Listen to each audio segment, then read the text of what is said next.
حضور پاک صلی اللہ علیہ وسلم نے اللہ سے کہا کہ تمام زبان کی بدنی اور مالی عبادات اللہ کے لیے ہیں۔ کہ حضور معراج پہ تشریف لے گئے، اللہ پاک سے ان کی ملاقات ہوئی تو انہوں نے کہا تحیات للہ والصلوات والطیبات، تمام زبان کی بدنی اور مالی عبادات اللہ کے لیے ہیں۔ جب یہ اللہ نے سنا تو اللہ تعالیٰ نے اس پہ کیا جواب دیا؟ السلام علیکہ ایھا النبی ورحمۃ اللہ وبرکاتہ، کہ اے پیارے نبی صلی اللہ علیہ وآلہ وسلم آپ پر اللہ کا سلام اور برکتیں ہوں۔ یعنی کتنی خوبصورت بات ہو رہی ہے۔ پھر انہوں نے ہمیں بھی اس میں یاد کیا۔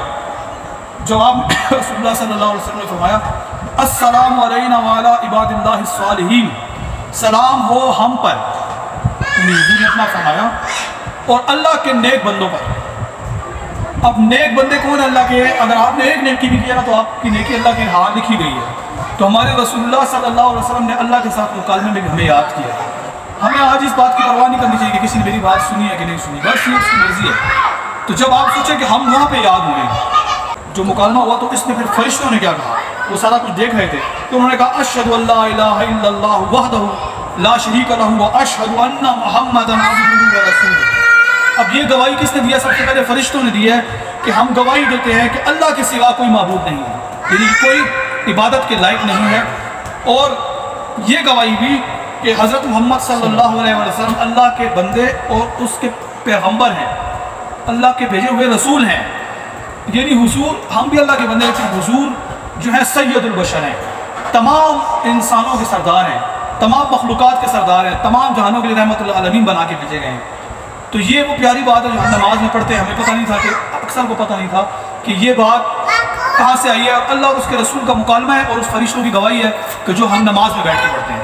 آیت پڑھی الم نشرح لک صدرک میں، اس میں آیت آتی ہے ان مع العسر یسرا فإن مع العسر یسرا، کہ مشکل کے ساتھ آسانی ہے۔ پھر دوبارہ کہتا ہے کہ بے شک پس مشکل کے ساتھ آسانی ہے۔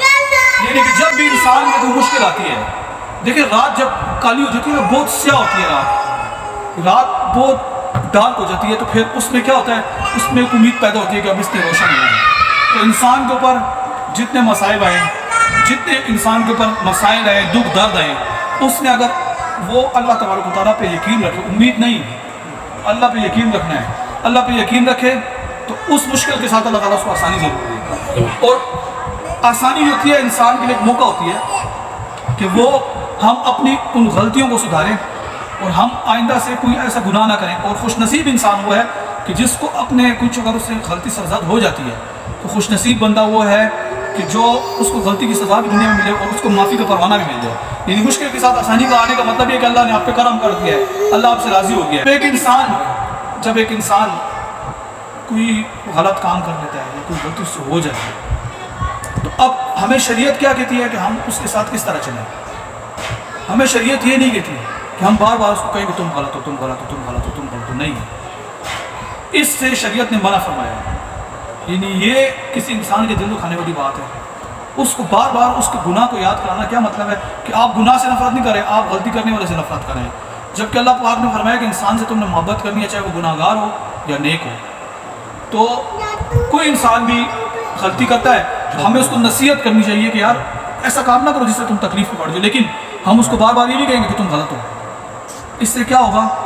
وہ شخص اللہ سے گلہ کرے گا کہ یا اللہ تو نے تو مجھے سزا بھی دی ہے، میں مشکل سے گزرا ہوں، اب تیری مخلوق مجھے تانے دے رہی ہے، کیوں؟ تم ایسا کام نہ کرو کہ تم مشکل میں آؤ۔ اور جب مشکل انسان پہ آتی ہے تو اللہ تعالیٰ انسان کے دل میں خود احساس بھی ڈال دیتا ہے، لیکن جب ہم اس کو بار بار اور اس کی برائی اس کے ساتھ کریں گے تو کیا ہوگا؟ ہم اپنے لیے گناہ کا بلنڈر بنا رہے ہیں، بڑی گٹھی بنا رہے ہیں گناہ کی۔ تو وہ بندہ جو مشکلات گزار کے آ گیا، اللہ نے اس کو گناہ ہو سکتا ہے کہ معاف کر دیا، اس کی مسائل جھڑ گئے گناہ، اور ہم نے اپنے لیے کیا کر لیا؟ عذاب کر لیا۔ تو اس میں شریعت کا یہ حکم ہے کہ ہم نے اس گناہ گار سے یا غلطی کرنے والے سے کبھی نفرت نہیں کرنی اور اس کو بار بار تانا نہیں دینا، کیونکہ تانا کرنے والے کو اللہ تعالیٰ بہت ناپسند کرتا ہے۔ اچھا تانا